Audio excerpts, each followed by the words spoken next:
Hi everyone, just quickly wanted to make a point that this was recorded before the premiere, before we had finished editing a few months ago. We haven't gotten around to releasing it, but this is an episode about editing with Will that we have only just now gotten to editing. So hope you enjoy. Again, this is from early 2025, so I hope you enjoy. Hello everyone, welcome back to another episode of Uncropped. Today we have Will back once more for another episode. And again, Will, don't forget, this is not a video podcast, so you don't have to look perfectly pretty. Well, Not that you don't already, but... Thank you. That's what I thought. I can leave. I can just choose not to do this now. But no, we're going to talk about the editing process. Will and I have been in the editing process for... A hot minute. Now? Like 6-7 months now? A while. It's September. Yeah, so... However long that's October, been. November, December... Yeah, 6 months. Oh my gosh. We haven't killed each other yet. Well, you're in a different state. A little more challenging. No matter how much I want to kill you, I don't want to waste the gas money on you. True. Anyway, Will, for people who may not remember or know you, introduce yourself real quick. Hi, I'm Will. I met Mike in Keene State College and worked on his capstone there, and since then Mike signed me on to work on River's Edge as the DP and the editor, hence this episode. And it's gone fairly smoothly since then, so... Did I forget any details? Is that... I don't think so. I mean, I think I don't remember how I introduced myself last time, so... We talked about how you got involved with the project in the first place and how you met us, but we already know all that, so we're just going to talk about... Just to... Yeah. Refresher for people. But, yeah, so let's talk about the editing. Just Oh, the editing. First thing, for people who don't know a lot about filmmaking, what does editing entail? Besides the word editing. So, I mean, the basic thing is once you've shot your film, you release have a bunch of random clips of footage. So the editing is in basic terms, the act of just putting it all together, tying all the shots together, cutting between them, color correcting, making sure everything sounds right, adding in music and effects, and it's really just it's as simple as that. It's really just the act of putting all your building blocks together and hopefully making a film out of it. Yeah, I was gonna say it's something like a giant puzzle, kind of. Like you said, building blocks. Yeah. I refer to it as like a puzzle, like because you have to think about it. Like you have the border, the outside, the basic starting place, which is in this case the video, the scenes, just throwing them in order. Then you have the audio, which kind of fills in a little section. So it's like you start with just like the basic video, get the audio in there, color correct, graphics, titles, audio editing, audio mixing, room tone, music. It's so much more than people would think. Transitions, like credits. I mean, there's a reason this is probably the part of the process that's taken the longest, aside from maybe writing the script, which you... That was... I know, a different situation though. Yeah, but this is like in terms of the making the film after the writing. This is probably the longest part, and that's because there is a lot that goes into it, and it's like a puzzle. But it's a puzzle that has a guide. You have a script, sort of, and you know sort of what it's going to look like, and you know what order you want things to go in. But at the same time, it's also a puzzle that you can change if you don't like it. Yeah, that's one great thing about editing is if something... Okay, this is a hesitant thing I'm going to say, but it's like, for the most part, there's some creative freedom in the sense where if something didn't come out exactly how you wanted it to when filming, you have like a 50% chance of being able to make it look better in post, whether it be color correction or just cutting earlier or whatever it may be. But the other 50% is if you really, really screw it up when you're filming, that's horrible. I mean, there's like a bunch of lines that which I might have overstepped my bounds a little bit and just cut out in the edit, and then I told you, and you're like, yeah, it's fine. I'm okay with those lines being missing for the most part. Because so the thing with that is I'm glad you brought that up, because what we talk about is the number one question I ask you when you make those changes is, first off, is the point of the scene still understood? Is the message from that scene still intact, and do people understand that going into it and out of it? And does it feel like there's an awkward moment or awkward, like, oh, something's missing here? If it feels like that, then I'm like, no, we should put it back. But basically every time you've cut it in such a way where it's been great and the message of the scene still gets across in the proper way. So that's also a great judgment call on your part for being able to do it. Well, try very hard. I mean, that's one of the big things with editing, is that, like, there's a lot to keep in mind, and of course the messages of, like, each individual scene, like, when you're deciding what to cut, like, you have to keep that in mind, and the big thing is you have to keep in mind a reason for cutting what you do, and it's not so much as just being like, I don't like this little bit and just trimming it out. It's like, I think this makes the scene run on a little too long, or maybe this dialogue's a little bit repetitive, or it is not as simple as it might sound, just cutting things out like that. I don't know if that sounded a little rambly on my end, but I'm sure you get the idea. No, it's a good point. Like, part of it's like, you can't just be like, oh, just cut stuff for cutting stuff. Like, you and I especially, we emphasize to each other, there has to be a good reason. Yeah, like I mean, that's how I've approached literally every part of filmmaking in general, especially on this, but, like, in everything I've done. Like, I look for reasons to cut to certain angles, or to hold on a shot for a certain amount of time, or for removing a line, and it goes into filmmaking, it goes into script writing, it goes into set design. I mean, that's really a concept that, like, applies to every step of the process. And I feel like I probably brought this up when I was talking about cinematography, but that's, like, in my eyes, I mean, that's probably the most important thing to do while filmmaking. Make sure you have a reason for your choices. Yeah, it's very important, and that's one thing that really, like, I knew it before, but especially while working on this project, it really kind of stood out to me in the sense where, okay, I need to be able to, like, process everything in my mind enough to be like, okay, this is the exact reason for why we got rid of this, or this is the exact reason why we're doing this as opposed to this. And it's been a great learning experience for me to be able to put that in the front of my mind instead of making up a reason after I've done it, which is a habit that I had when I was doing more of my own stuff, kind of just like whatever editing, where I didn't have to work with anyone. Yeah. But now it's like, because obviously you're justified in doing that. It's whatever, you're alone, doesn't really matter. But now working with other people, it's taught me to kind of ignore that chirping, please. You've taught me to this experience has taught me to be able to put that in the front of my mind and say my reason out loud to make sure it makes sense with other people before just being like, whatever. Yeah, and you mentioned that the other thing is really being conscious of other people's reasoning. Like how many times, like, doing this sort of thing have you had to be like, oh, maybe he's got a point, maybe my idea isn't the right direction to go in.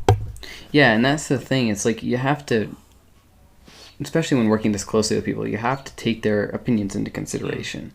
And you have to realize that, again, we're all young. We all don't know everything yet. So it's really important that we take information and opinions from other people. I know, you think you know everything. What do you think? I know exactly what I'm doing. But anyway, you have to be able to take the opinions from the ones that you trust in the industry. And you have to not have an ego, because I know a lot of people, and like, we went to cool school with people who had egos, and they didn't work well with other people because their egos were so big that they wouldn't listen to other people's opinions and feedback and constructive criticism. It just didn't work for them, and you have to do that. Yeah, I've always felt that egos is, like, not always. I'm of the opinion that egos are like very common in film majors. It's interesting. Yeah. But I Did think you notice that a lot when you were in Keen? in the first couple of years, yes. Because I think that people quickly learned, the people that did learn that you cannot have egos in filmmaking ended up being more successful. The people that did not learn that had a lot more a lot more of a challenge. Which is one thing I just Yeah, yeah. noticed that. I mean, I was terrified going into filmmaking, by the way.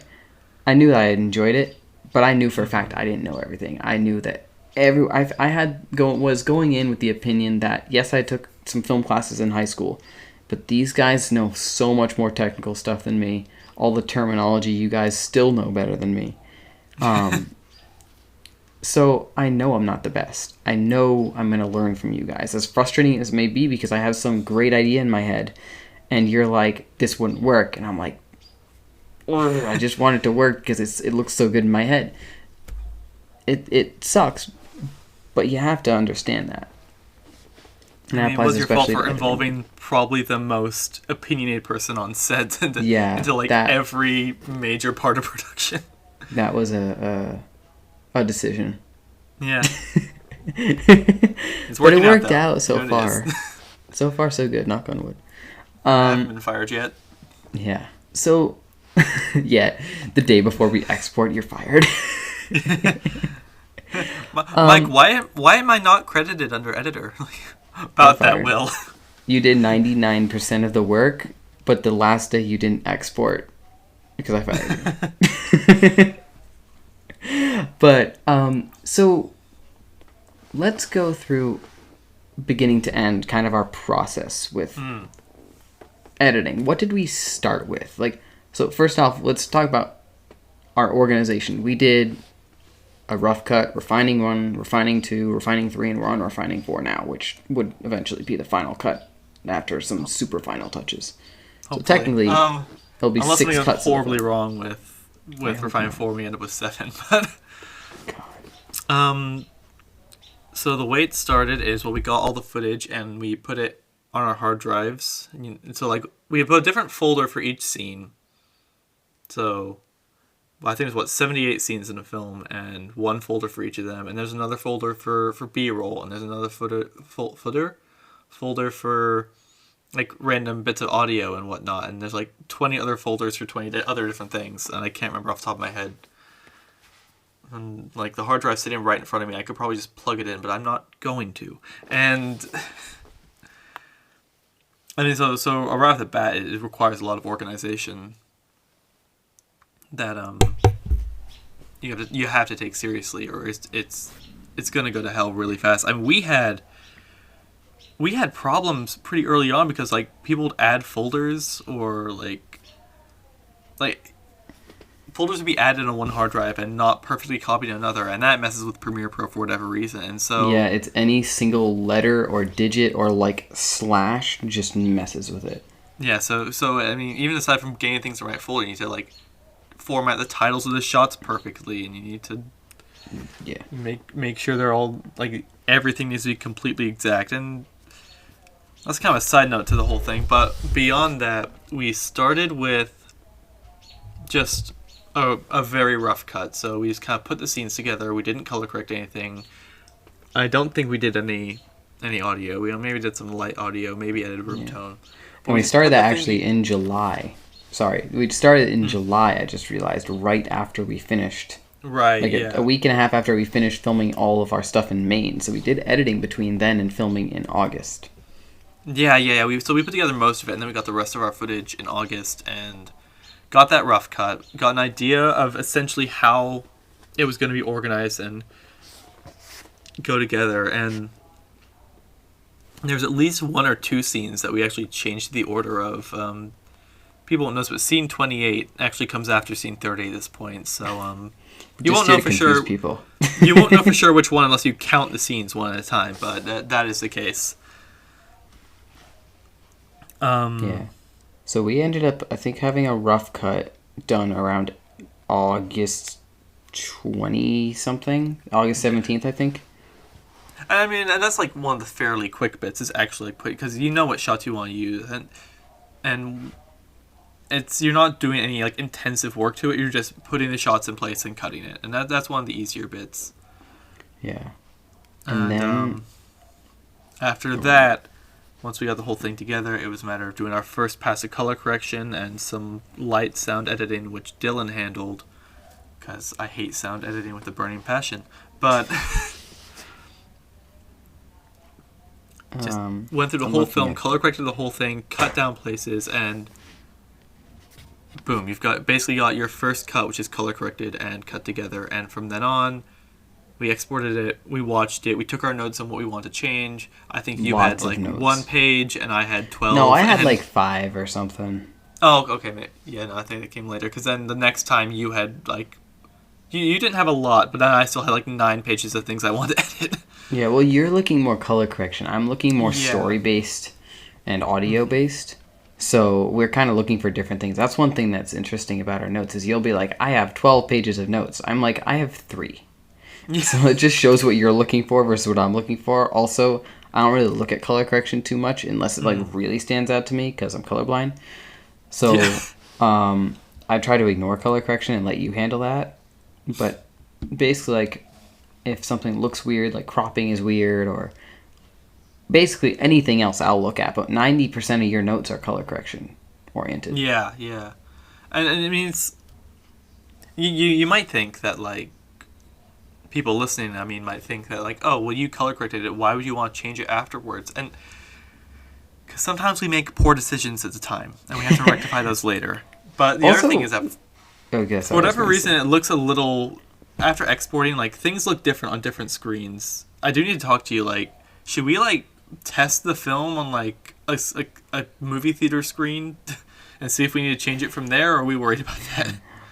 Well, what we're going to do is I know when we export, we're going to send it to the place that we're having our premiere at, and just make sure it all looks good on their projector and stuff, and I'll see if I can be up there for that. Okay, or be at that location for that to be able to make sure it looks right. And maybe you can make a trip up with me to do that for color's sake. Or I'll take like Dylan or whoever. Someone who isn't colorblind? Yeah, that's the thing that I'm worried about. Be like, oh, it looks great to me. Red tint's completely off. Yeah. I made the whole thing magenta and you wouldn't even know. Yeah. But I was going somewhere with all. But you were talking essentially, about... okay.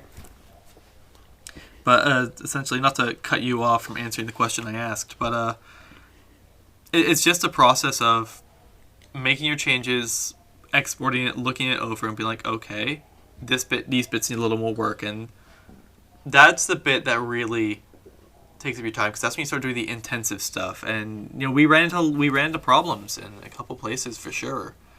Like say some scenes we could have lit a little better. Some scenes we could have some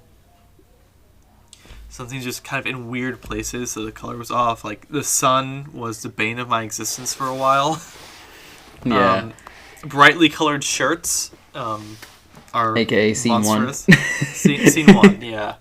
The first scene you guys will see was one of the toughest scenes for Will to color correct, so you guys better appreciate it. Please do, because Isaiah's wearing this bright red shirt, and I can't adjust his skin tone at all without without messing with the color of the shirt. So it was a nightmare. If we ever work with Isaiah again, he cannot wear any bright red shirts if Will is editing.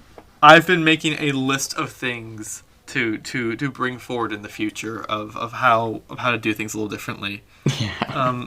One of the big ones, which I've talked to you about a couple times, a technique I'm gonna bring forward is doing like on-set editing. Like after just shooting a scene, just plugging the footage straight into Premiere Pro and just looking for problems, because then we can just do reshoots like right away. And I think that would require me to take a slight step back as DP and have other people operate the cameras a little more often. But that's what makes the most sense to me. And obviously, there's a million ways that people can carry out responsibilities on their set. This is just what makes sense in my mind. But that's basically something I want to do, is just try and find those problems immediately, and we can immediately rectify them before we find them months later and realize, oh no, we We can't even messed it up. reshoot. Most of our actors went to LA. Oh no. They're leaving us. But no, so like it's a good idea in a sense, especially for the future of Room 310 and all the other projects that we could potentially do in the future. Is it's a learning experience of like how we can improve our way of doing things. And as much as it sucked that we had to experience some of the frustrations through it, we learned a lot through the frustrations that we experienced this time around. So if it helps improve our company and how we operate when on set and stuff for any future project, I say it's a worthy frustration. Yeah, I think if you're making your first film and you go in thinking, I'm going to make The Godfather, I'm going to make Francis Ford Coppola fall to his knees and cry, I'm going to make Martin Scorsese shit himself, then sorry about language usage there. I was being careful the first time. I thought, I'm going to push the boundaries a little bit. My point is, you have to be prepared to make mistakes. You are making the best thing you can, and maybe that won't be the greatest thing ever. But like, the making a film at all is a achievement in and of itself. Like, this is not an easy process. Like, I haven't even been involved in the producing and what Mike's gone through with everything around getting the film distributed and screened and just tracking people down. Thank you for not involving me in all my least favorite parts of this, but Yeah, it's like torture, but it's a torture that you love. Like it's a torture that you love. It's not a torture I love. When you're into it, it's a loving torture in the sense where you know you're getting stuff done, and you like when I'm trying to like work on pre-production for like any project, you know me, I call you all the time with like, hey, I have new news on this, I'm so excited about it, blah blah blah. I call you like 3 times a week about this stuff, by the way. And so somehow you always call me when I can't pick up the phone. I know, I'm really bad at that. I always call everyone when I can't pick up the phone, but then I'm they either call me at back work and I'm or busy. driving somewhere or at the gym or something. It's like, a call from Mike. Yeah. Gotta ignore this immediately. Wow. But no, so it's interesting because like when you're working on something that you really, really feel good about, it, as frustrating and challenging as it is, it's so satisfying to know that you're working on something that you're passionate about at the same time. So as much as you probably have been frustrated with this editing process, you probably enjoy it. Breaks. Well, that's why I'm here. Exactly. So like, it drives you up the wall, but when you pull it off, it's good. It's nice. Yeah, it's a very satisfying feeling once you reach a moment of like. But by God, it drives you up the wall sometimes. Yeah, it does. We've had to take like a few weeks off. Like, hey, let's take like 2 weeks off from editing. We'll be back. Scene 41. Yeah, scene 41. Scene 41 just about broke me. Scene 60's been rough. Yeah. Scene... I was just gonna say, so we did break down like kind of like we went into this kind of breaking down our duties as editors, because you and I did a bunch of editing, and then we brought Dylan on for editing as well. Yeah. So like we first off just wrote down what we need to do for rough cuts, and it was mostly you actually, just choosing shots, minimizing, just like getting the audio in there and syncing it up. Yeah. And very basic color correction, like literally just like automatic settings, doesn't matter. Oh, that was only when you were doing things. Like, when we were on set and you, like, put 55 together, you would just throw some shots together and do automatic settings, and then be like, hey, this is what the scene's then we didn't do any color correction for raw. Yeah, for the rough cut, I didn't touch the color correction at all. I just wanted to get the shots together and just... Yeah. And then what we did was for the refining. So we did rough cut and then refining 1.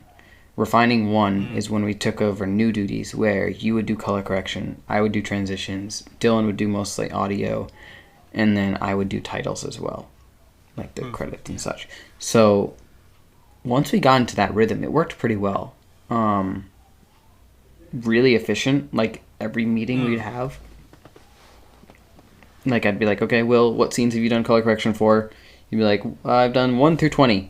And Dylan's like, I've done 1 through 20 on audio as well. You guys kind of like worked very smoothly together, which is awesome because you were only focusing on one thing at a time.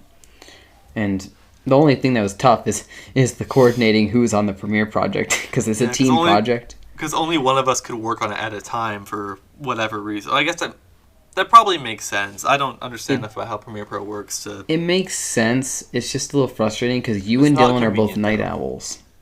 Yeah. And you guys both edit late at night. I always edit in the mornings. He was conveniently more of a night owl than me. I was doing a lot of things in like the afternoon and like sometimes going to the night, but never as late as Dylan was. So it honestly worked out pretty well. Yeah. But we just all would forget to text the group chat. They'll be like, "Hey, I'm editing," and then I'd get on the project and be like, "Will's there." He's like, "He didn't text me. What the heck?" Oh yeah. Sometimes I just don't bother to text me. Like, I know I was gonna show up while I'm doing this. But that's exactly when people do. Is whenever you don't text is when people want to edit and they're like, "Oh, this person's already on there." The funny thing is that like 95 out of 100 times that didn't happen. Yeah, but the 5 times that it did happen was so frustrating. But I'm not going to change my ways. I know, unfortunately. So then, refining 1 was just really basic. Just like getting some color correction in there, messing with some audio levels, kind of make it match, whatever. Then we went refining 2, which I have notes on this. Second audio pass-through, degraining, / the denoise effect. Yeah. Another look at color correction, some story changes we had to do, and transitions, and we wanted to have that done by the end of October. Right. We met that deadline, didn't we? I think so.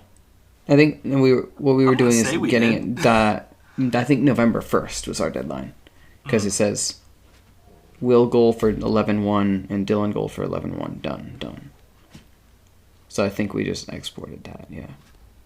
Okay. So, you want to talk about refining 2? Do you remember anything from that? I mean, nothing in particular. I mean, we had issues with the degrain effects because you can see their changes a lot better than I can. Mm-hmm. But, yeah, I don't know why. That's so weird. I can see every single detail when it comes to the denoising, the visual denoising. But it's like so obvious to me whenever the effect is on, but it doesn't go... You don't see it as well as I do. It's kind of weird. I mean, I can see it when like it's turned all the way up and like, okay, this is very clearly blurrier, but like somehow you just had a maybe you should get your eyes checked. I can see fine. I'm not worried about it. I haven't crashed into anything yet. We're good. It's fine. But everything's fine. One thing that we started doing with refining 2 that I really like is we have a shared notes document on our phone, and we started keeping track of everything we did.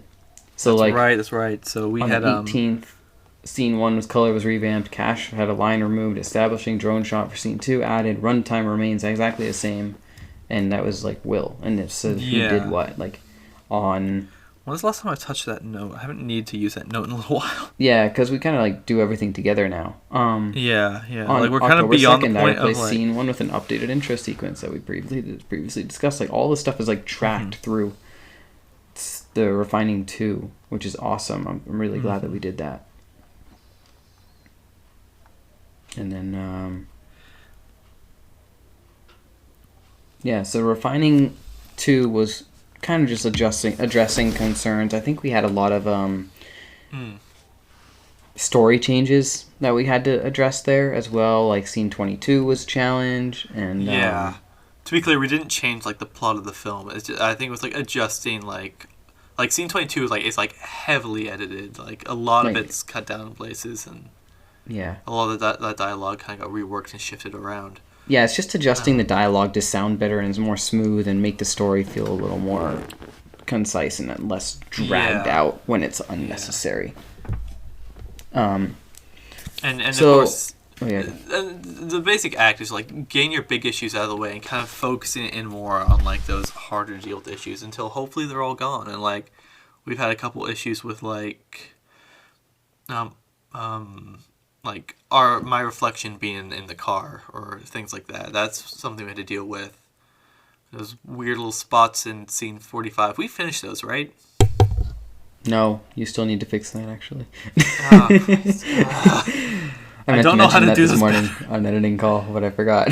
Okay, all right. I'll have to handle those at some point. Write that down, please. I hate those spots so much. I don't fully know how to fix them yet. Yeah. It's okay. We'll sort it out. So, But Refining 2 was a lot of that kind of stuff. mm-hmm. And then, our most recent one is Refining 3, right? Yeah. We're on And Refining we're 4 now. Starting on Refining 4 like next week. And Refining 3 was just mostly kind of some of those like harder to deal with scenes, and Yeah, we had our quote-unquote problem scenes. yeah, those were when the problem scenes really kicked in. There was just more Deep dive slight color correction adjustments and that sort of thing. And Refining 4 is really just going to be more the same. Like, I've still got... I didn't go down in my number of pages for notes, but a lot of them are like minute, like reduce highlights here and adjust this here. I'm going to burn through it really quickly, honestly. Yeah, that's the other nice really thing, is that like easy. each of these refined cuts, like they're going to get shorter and shorter every time you do them. Yeah, I think that's one good thing that we're doing this for. I don't know how other people do it, but a lot of times I just see everyone just like edit, and just like hope that it's good and then export all at once. I like how we're doing edit, export, notes, edit, export, notes, edit, export. It feels like we're breaking it down more. It gives us a little more of a break, I guess. It just feels more like just a better system for us. I think it's making the film better. Personally, I think it's a better way to maximize quality. Mm-hmm. I was gonna look at my notebook to see if I could like talk about like Refining 4, maybe Refining 3 a little bit, but the notebook isn't actually here, so I'm just not gonna worry about that. Well, one thing about this whole thing is we also ask our crew members and like family and friends for some feedback on some things, like, hey, does this make sense to you? Does this scene feel incomplete? And we get a lot of great feedback out of them, which is awesome. So I'm very, very thankful. I don't ask my family anything. I asked I actually had my cousin watch the entire film all the way through, and she knew nothing about it, nothing whatsoever, and she had 98% great things to say. That sounds like people should see the movie for themselves, because they're probably going to like 98% of it. Yeah, it's awesome. It's really nice that you should go see our movie when it's in theaters. But yeah, she like... Let me see if I can find it, actually.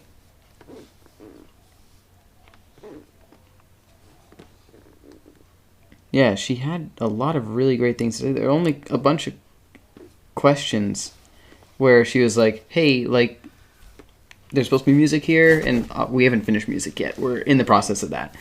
But a lot of her concerns are like, hey, it feels like there should be music here. And I'm like, yeah, all the places where you probably feel like there should be music, there are 98% chance it's going to be music. So, we're getting there. Give it a minute. We got a lot of great feedback. And also, she had a lot of compliments for the actors as well. She knew nothing about the story, nothing about the actors. She knew just about nothing about the film. She's only seen like the trailer or whatever. Like, literally what you guys have seen. I've seen everything, so... Well, I know you. No, I meant you guys. Oh, you meant the people who are the listeners who are listening to us. Oh, yes. Yeah, okay. So she's seen what you guys have seen or less, and then she watched the whole thing, and she's like, "I love it." So this is very much a selling point for come watch the movie when it comes out. Ladies and gentlemen, we have 100% approval rate from all of our audiences so far, so you should probably see it because you're gonna like it. 100% approval rate. Just it's not video, but I'm doing a thumbs up right now, so you should probably go see the movie. See the movie, please. See the movie, please. We need money. I mean, Mike is so far in the hole, it's not even funny. Except to me. Anyway, so we sent that to her after Refining 3, which was really not too heavy in terms of editing. Do you remember a lot about that, Refining 3? What we did? It was kind of heavy for me, because that was the problem scenes one. I mean, that was when scene 41 took me out of commission for a hot minute, and it was like a week off after scene 41 was done, right? Yeah, and it took me a full didn't it take me a full month to actually finish scene 41? Like I started it and I was definitely dragging my feet there because it was causing me so much internal pain, but I got it. I revamped the color of that scene like 10 times, but I got it, and Refining 4, finally looks pretty good. I just need to make very slight changes. That's fine. I can sleep again. Speaking of 41, as well as having the video issues with the color correction and having all that challenge, we had a crap ton of audio issues there too. That Because the rain. Yeah, because we had rain in the background of that scene, and the shotgun mic is very powerful, and it captured that. So we actually had to change part of the story of the film and add in extra B-roll that didn't exist and wasn't planned at all. Yeah, in November, it was conveniently raining outside the place where I work, which is a public access TV station. So I grabbed a camera and just tried to film some of it in the dark, and we kind of threw that. Yeah, we threw it in the film. So now we've established that just to give a reason to why you can hear rain in this one scene when you didn't hear rain in the rest of the movie. And I think, do we still need to add rain sounds to the surrounding scenes, or are they good? The rain sounds in the other scenes are fine. You just need to add sounds of rain to the rain shot itself. Okay. All right. But anyway, so scene 41 was really challenging in both the color correction and the audio aspect of things. I'm just throwing my hand around at this point. It's okay. It's not video. You can do anything you want with your hands. I know, right? I'm going to save that clip and just post it to Instagram just because it was perfect timing on both of our parts. That's worth saving. Anyway. But no, so 41 had a lot of audio issues with the rain and getting the denoiser to work and having the rain actually match with the B-roll and all that. Not B-roll, the room tone. So that was tough, especially cutting back and forth between audio clips. Like, if the rain doesn't sound the same from Hadley's line of saying this to Cash's line of saying this, and it's a separate audio clip, it sounds like garbage. So it took a lot of hours just on that one scene just to get it to be right. Yeah, no, that's why I'm happy you did the audio for that, because if I didn't deal with the color and the audio of that, I don't think I'd still be involved with the film. You're like, I'm done, I'm out. I don't think I'd still be in the country. I think I would just flee and just create a new life for myself and just not bother anymore. Good to know. Is that how you're going to get me to leave the country? You're just going to torture me to work with on a audio film and that breaks me emotionally? Yeah. Yep. That's my plan for next year. If you don't hear from me next year, just know it's Mike's fault. This is the kind of person I'm working with. None of us feel safe. None of us have been paid. Neither have I. I paid more. That's true. You actually spent money on I spent money on this thing. You spent what, $60 on your little light? I got us the budget. It was my donation that secured all of the money for us, so you're welcome. In a way, I financed the whole thing. It was my reckless spending of money that got us half the stuff on set.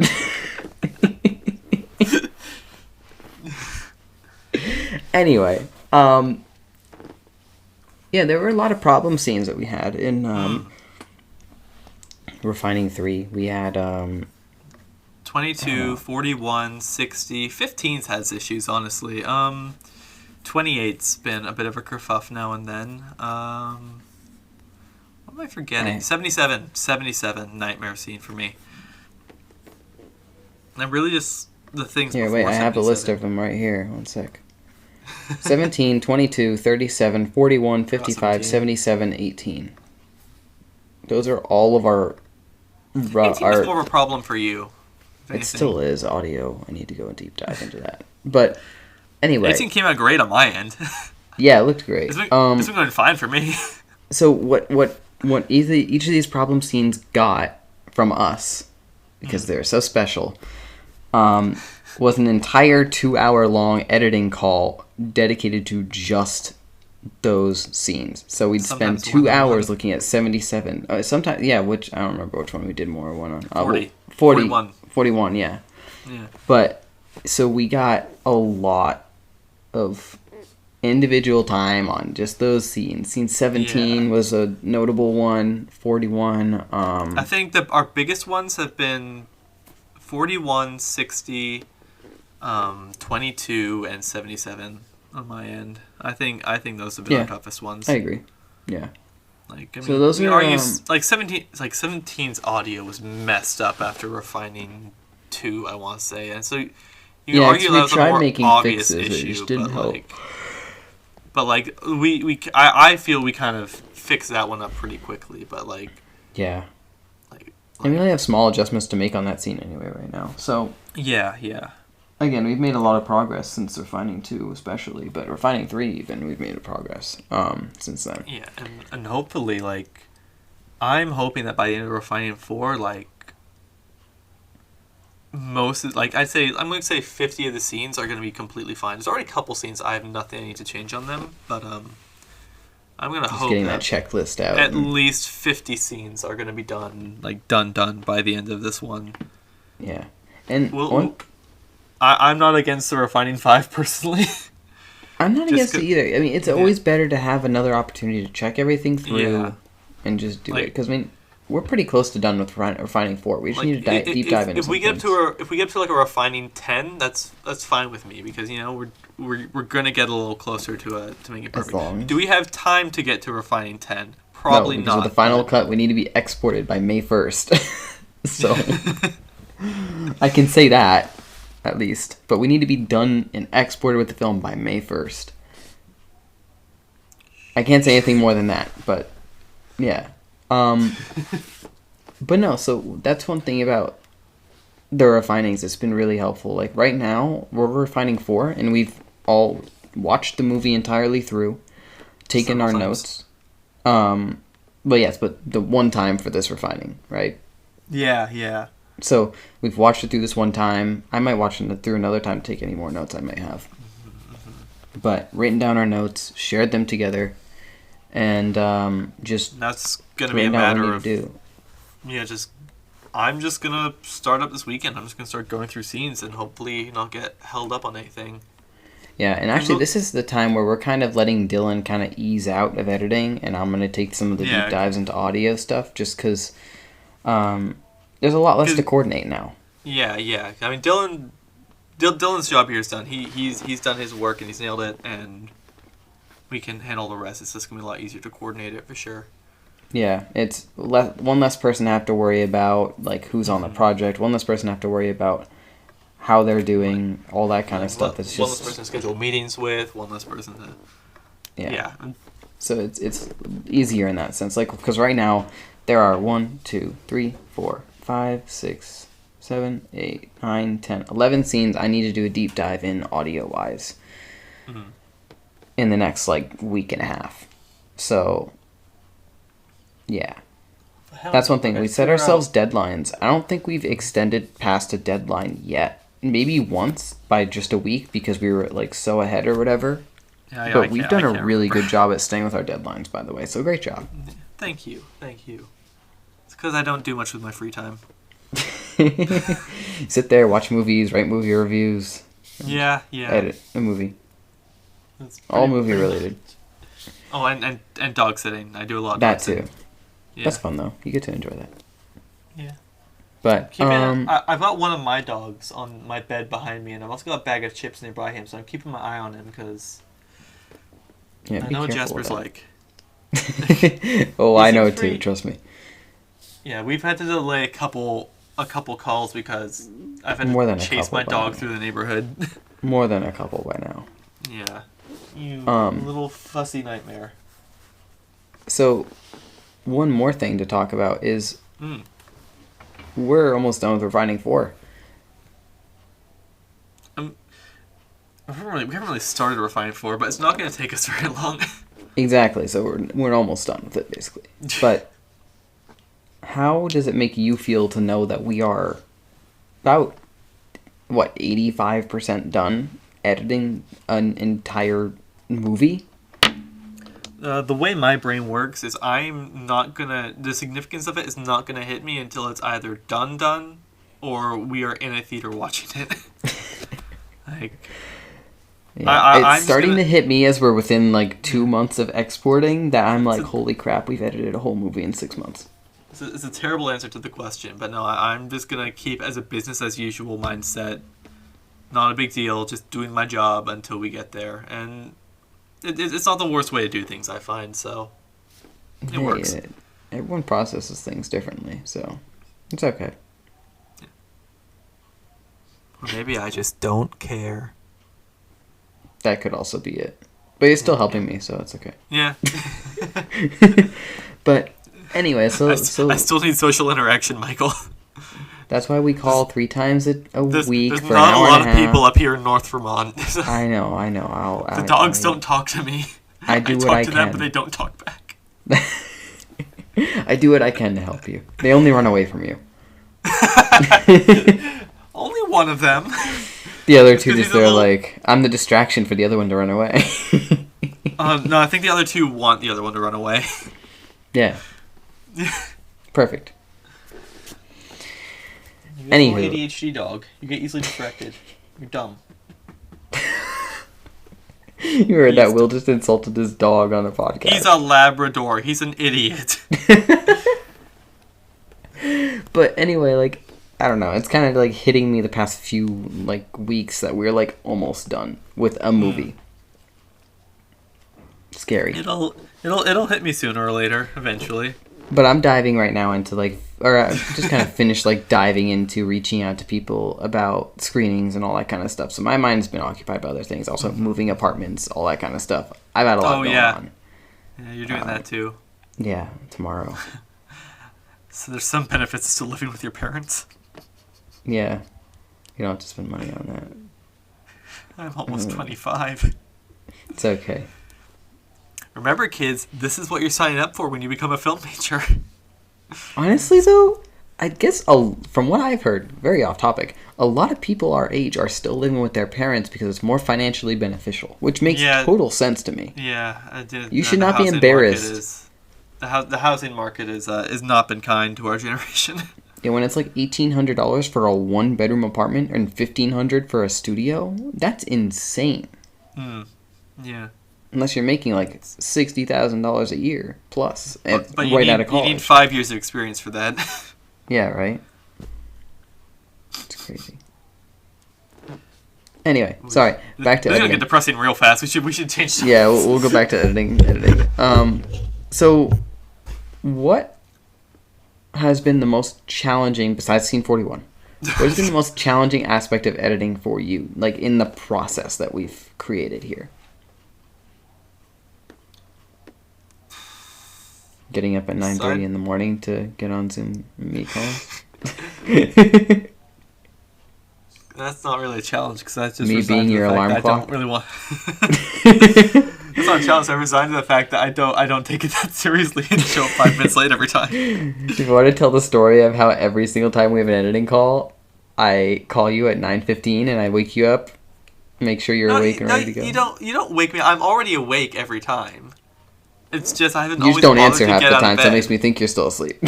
Sometimes I like to mess with you. And then you still show up 5 minutes late to the call anyway. Yeah, well. So what I'm going to do, next time I work with Will, guys, what I'm going to do is say that the call's at 9:15 and it's really at 9:30, and I expect him to show up at 9:25. Well, don't tell me that. But now that I've said it, you won't expect me to actually do it. Reverse psychology, Will. The question is now, will I remember this conversation by the next time we edit something? You will not. You will not remember this conversation. I'm taking it as a challenge. Anyway, continue. Your most challenging part. I think it's really just been specific scenes. Like, I mean, I know we've joked about 41, but 41's been a challenge, and 60's also been a challenge, and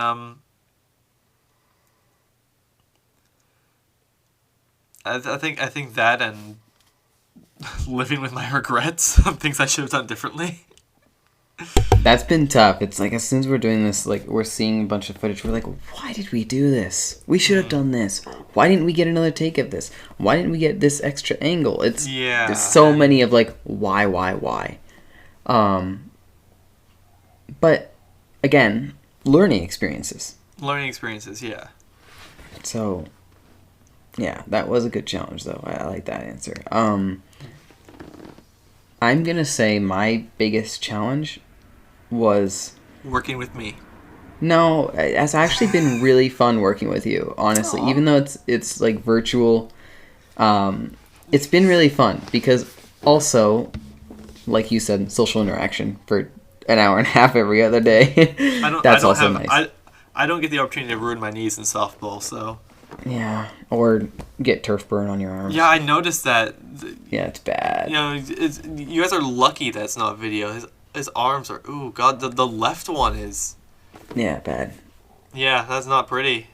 It's okay. You really shouldn't be sliding in softball, dude. That's what I'm saying, but everyone's like, you need to slide. I'm like, okay, well, this is what happens when I slide. And how are your knees doing? Are they still... My right knee is really swelled up today. Really painful all day. Actually, I was on the call with you this morning. Yeah. An editing call with you. My knee almost like gave out because I do the editing call standing up. My knee almost just like gave out on me, and it like clicked too. For those of you who need context, Michael has the knees of a 72-year-old man.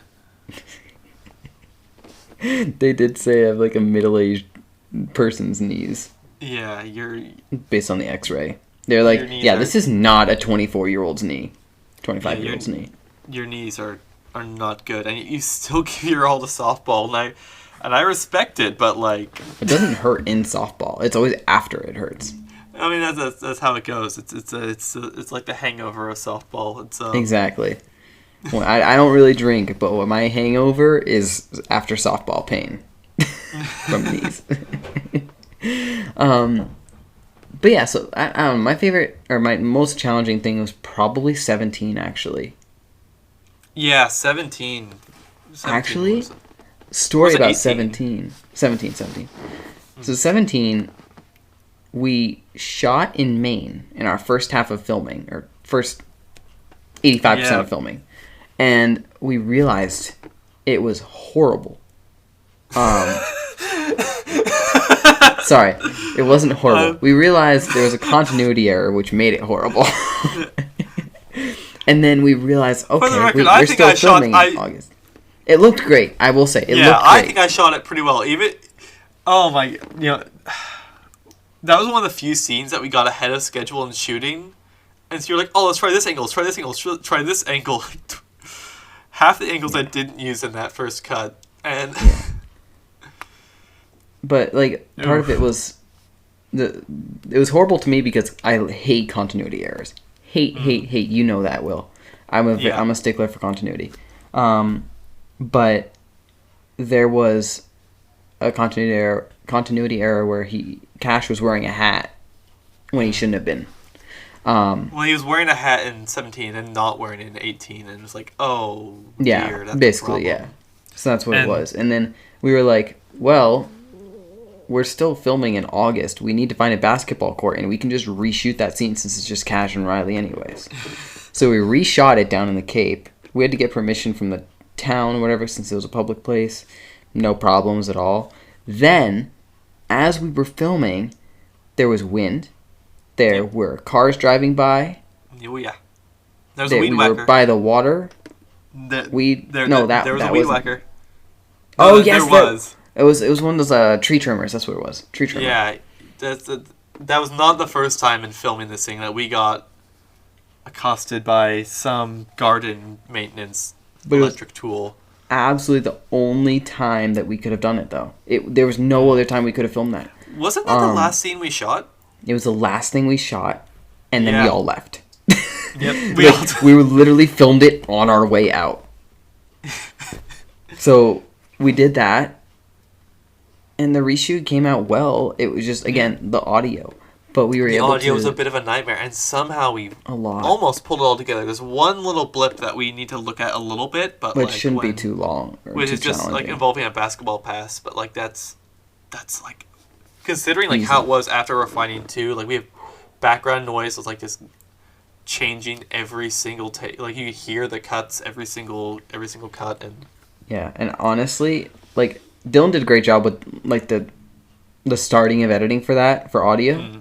but I feel like I did a lot of the audio for that scene. I kind of did a deep dive into it. We did that's it. what We my did new it term on a now. call together. Yeah, it was like an hour and a half we did 17 for. And I did a lot of the work on that. And I'm very proud of how it came out, especially regarding everything that happened. Lavalier mics weren't working on that scene too? So, kind of, it was weird. The labs were working, but for only certain things. And also, they didn't say the dialogue exactly the same.